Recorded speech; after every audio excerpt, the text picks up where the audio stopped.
And that was like last winter, I think. Call to order at 7:45. Yep. And we'll seat Joy for Hank. Or Hank. Yeah, doesn't matter. Might as well seat her for a girl, so we got a girl for a girl.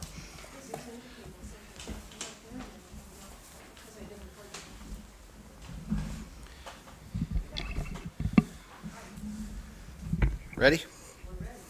Good evening, board members. My name is Joe Williams. I'm a land use attorney with Shipman and Goodwin. We're located at 265 Church Street in New Haven, and I'm glad to be able to have the chance to appear before you representing Toll Brothers, which, as you may know, is an award-winning national home building company listed on the New York Stock Exchange, has at least about 30 years successfully home building here in the state of Connecticut, and in 2003 built the Woodbridge Chase project here in town, and is excited to have another opportunity to bring quality housing product to the town of Woodbridge. We are seeking a variance to section 5.14B of the zoning regulations, and it's just simply to allow us to put in a 6-foot tall fence where a 4-foot tall fence is permitted. And we'll explain that further. But I think what would make good sense is for me to turn directly to Eric Lindquist, our project engineer. He's going to give you an overview of the development, show you where the fence is proposed to be located, kind of give you some of the design rationale for all of that, and then I'll come back and make a few points in regard to the variance and the standard that applies to it. I should also note, even though we introduced ourselves informally, Mike Zamola, construction manager from Toll Brothers, is here and happy to answer any questions as needed. But with that, let me go to Eric. Good evening. For the record, my name is Eric Lindquist. I'm a senior project manager with Time Lawn, and I'm a licensed engineer in the state of Connecticut. I'm just going to go over briefly the site with you, just give you a general overview of what we're proposing and kind of identify where the variance is and why it's needed. So I guess I'll start with these. You were provided a site plan and a landscaping plan to lay out the site. As you can see, it straddles Bradley Road. It's on the north side and the south side of Bradley Road, and it fronts along Litchfield Turnpike. So if I hold this up here, you know, it's opposite plans. You'll see it fronts along Litchfield Turnpike the whole way down, and then Bradley Road intersects the site. So the idea here for our design was we wanted to really focus on its home being off of Bradley Road. But that just makes more sense. It's a side road. It's more of a collector road than along the state route, which would have been a little bit more not as advantageous for us. So in setting up a residential development like this, we obviously want to have a loop road when possible, or have a center aisle roadway that we can kind of feed the residents off of. So we have, over on the south side, we have a loop road, and our residents are fed from, am I close enough, or do you want me to? All right, so down here, we've fed the residences, so they're facing the roadway, and it backs up to the rear of the property lines. That's to allow the backyards and the patios and stuff to be off of the main roads. And the clubhouse is centrally located for both of the sites, so it's really a nice feel to the environment. It allows us to have that circulation we're looking for, and allows us to maintain a center corridor and a center loop road that we're feeding the residents off of. Because of that, and the fact that we're on a corner road, we have frontages on several locations. So based on zoning regulations, we'd have a frontage along Bradley Road, and we'd also have a frontage along Litchfield Turnpike. That makes it difficult to maintain certain zoning regulations, in the case in front of you today for the fence requirement, because as you can see along this side, and for a portion of this side, that's our rear yard, and how we're interpreting and how we're trying to utilize the Bradley Road as our main road. Ideally, we'd like to have that 6-foot tall fence through here. There's a way of getting it closer to these houses, but based on how we're trying to drain this site and provide swaling behind these houses to allow for a backyard for these houses, we really needed to have that fence a little bit further away so we can provide that and get the grades to work, so we can have the swaling, have the piping and everything we need to do back here, and then have the fence. So that was the goal with our layout, and as you can see, we have detention ponds in these two locations, which is why it's a little bit more open. But that was the goal. We didn't necessarily need it as much over here. We tried to provide fencing in the places we thought were advantageous. It's hard to see on this, I realize, but the blue line here is colored for the 6-foot tall fence that you see, the stockade fence with the pine one that was sent with the pictures. The green dash is the shorter 4-foot chain link fence. That's not necessarily what we're here for the variance, but I just wanted to kind of differentiate between the two so you all could understand that. There's a 4-foot fence around the pool area. There's a 4-foot fence around each of the detention ponds. And then down this side, we pretty much had that 6-foot stockade fence circling the whole site. And up on the north side, it's pretty much just along Litchfield Turnpike and then around the residential parcels here.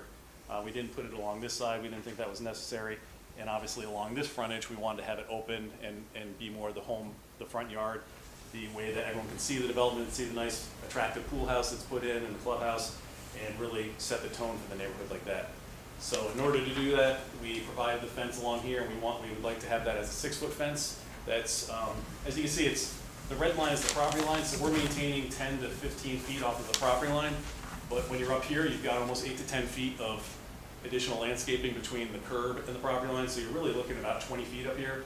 You're around like 16, 17 feet down here, so it's a decent amount of distance still from the curb line to the fence line. So that's what we're looking to do, and we're hoping we can get that approval for on this, is so that we can have something that really sets the tone of the neighborhood, allows us to have privacy and security and the things we want to maintain along Litchfield Turnpike, allow people to have their backyards without the lower fence, which really doesn't provide that for the site. So that's what we're looking for here today, and I'll pass it back over to Jeff. Thanks, Eric. So specifically, the regulation that we're seeking the variance of, 5.14B, states fences and walls of any type located within the first 25 feet of the front property line shall not exceed 4 feet in height. Fences within required side and rear yards shall not exceed 6 feet in height, excluding deer fencing. So, as Eric explained, and this is really why we believe the hardship test is met, due to the need to have internal streets, because obviously Litchfield Turnpike's a state road. We have, I think, 20 houses that are aligned along Litchfield Turnpike. We would not want to have 20 different curb cuts with people pulling out of their garage and their driveway directly onto Litchfield Turnpike, and for the other reasons that Eric mentioned related to drainage and the detention basins, meeting the zoning regulations and the plan of conservation and development's charge that we have a neighborhood feel and a walkable environment. For all those reasons, we want to have the homes fronting on an internal street. So Litchfield Turnpike, that area behind the houses, is acting as a backyard. In reality, practicality, it will be the backyard. However, the zoning regulations treat it like a front yard for purposes of zoning compliance because the property has frontage on a street. So the property, because it has two frontages, has to comply with the 4-foot fence height limitation within 25 feet from the property line. So the hardship arises from the location and the configuration of the property, the need for safety to have the driveways coming onto the internal streets, and by operation of the regulations, which calls it a front yard even though it's really a backyard. So that's our pitch to you as to why the hardship test is met. We believe we have provided an attractive proposal for the fence, so it's not something that's inflicting any bad views or aesthetics on neighbors. It's pulled back an appropriate amount from the property line, as Eric mentioned. We're proposing to plant new trees or potentially to keep some existing vegetation that's there already along Litchfield Turnpike. And it will, as I mentioned in my letter, also provide some screening and privacy for the existing homes on the east side of Litchfield Turnpike, which, as you know, are located pretty close to the street. So it gives them some separation too, so that the new toll residents aren't seeing them either. But it's just the reality that a 4-foot tall fence, as is required within 25 feet of the front property line, you can see over it. So it doesn't give much privacy and safety to the backyards. You should all have this photo that I've submitted with the package, and you have the specifications. It's a cedar fence. It's two-sided, so there's not a back of the fence that's facing, the neighbors across the street. I think I covered everything else, except that, and also, we're not, I would submit to you, we're not doing any disservice to the intent of the regulation 5.14B, because if you sort of glean the intent from the way the regulation is written, it says you can only have a 4-foot tall fence in the front yard. You can have a 6-foot fence in the backyard, which says, there's some concern about fences in the front yard maybe being too tall, maybe making it difficult for sight lines to see cars coming, that sort of thing. Well, as Eric explained, we're not putting any fence in the actual front yard. And the fence is really effectively, practically speaking, in the backyard where the regulation allows a 6-foot fence. So I would submit to you it aligns with the intent of the regulation. And finally, as I explained in a little more length in my letter to you, we think the proposal satisfies the purposes of the zoning regulations. It advances some of the goals of the Plan of Conservation and Development. And actually, our proposal will make the site overall more zoning compliant because this board, on 2 different occasions in the past, has granted multiple variances for the site. And our development plan, other than the fence, will comply with all of the zoning regulations and make the site totally compliant, and so eliminate those prior variances and therefore make the site more zoning compliant. So that's our pitch to you, and we'd be happy to answer any questions.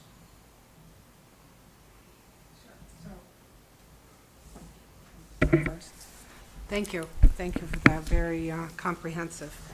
So just want to confirm what you're saying. So this is the only variance for this entire project that you would be coming to us for?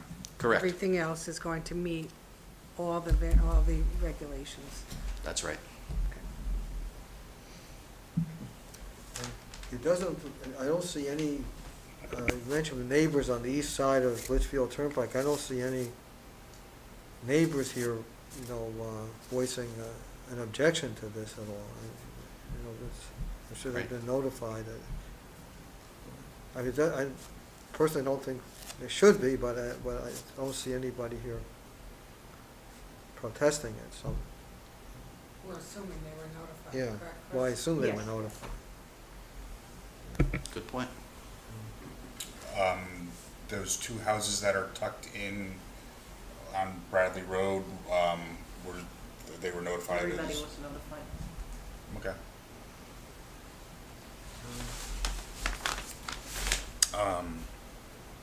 I have a question just out of curiosity, unrelated to the fence. It's, I see the clubhouse and the pool. Are there, how do the folks on the north side of Bradley Road, is it somewhat challenging in your experience for the people to, getting over, or is that what that little parking lot is for? So that if they wanted to just drive over to park there, is that what that? There's 2 options, yes. One option is to park in this area. These aren't visitor spaces. These are purposely for the clubhouse. Everyone's got a 2-car garage and they have a driveway, so their cars will be parked at their house. They do have the ability to walk. I mean, this is a walkable community. Mhm. There will be a new crosswalk put in with 2 ramps along Bradley right Okay. here. So I there will be see that. signage notifying people that there's not gonna be a rapid flashing beacon or anything like that there. I don't think it's necessary, especially with the proximity to the signal. But there will be a way for people to walk if they want to, or they can drive over there and there will be parking for them. Okay, all right. That's a question that's probably going to be coming up as you present to other boards and commissions. I was just curious, so thank you. I don't have any questions about the variance request. Any questions? I can't ask any. I know you can. Okay, all right. Is Well, any- thank you very much, and we will close this hearing. Thank you. You could stay. We're gonna make a quick decision, I think. Any further discussion, any comments? I think there's a, precedent has already been set in town too, right? Because I've seen that fence on 67 in front yard of people's homes. Mhm. Probably, This is a new regulation that came into place in 2019, so fencing that you may have seen probably antedated the regulation that went into effect in 2019. okay. Okay. Yeah. Well, a lot of people put these fences, if they're along a busy highway, they just want privacy. I mean, it's not related to this. Mhm. So you do see that a lot. I personally think it's a very reasonable Mm. proposal. I don't see any problems with it. I like that it's the backyard technically. I think it's. Yeah. Really, Yeah, I think it's. it's not the front yard. You want to make a Wanna motion? I'll make a motion to approve the application set forth to us to allow for the 6-foot fence, variance against section 5.14B. I'll second. And I just need you to state a reason why. The reason is poor hardship. The hardship is in the fact that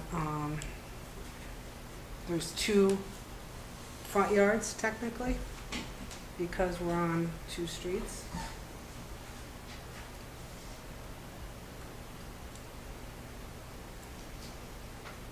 So, And because of the effectively, hardship. this is the rear yard for these houses when they Well, get it's the constructed. rear yard for the houses, but it's according to the regulation, right? They have 2 front yards because of Litchfield Turnpike and Bradley. Right. But as he was contending, when they create it, there'll be a front yard off of the road that goes into Yes. the development. The new So road. This New will road. effectively be the, Yeah. they'll have a rear yard for a front and a front yard for a front and a front yard for a rear, so So technically, it's a rear yard, even though it's it's on a front. on a main, Frontage, yeah. right. Yeah. Happy To me, that's the underlying Reasonable. reason. So, you wanna vote on it? Should we? Sean, you seconded it. I Sean can't read seconded that. Oh, they can't hear us. Okay. So we made a motion to approve. Sean I seconded. seconded. Yeah. We had further discussion. All those in favor? Aye. Opposed? All All right, there you go, gents. Congratulations, and good luck, Thank you. good luck with the project. Good luck. Thank you.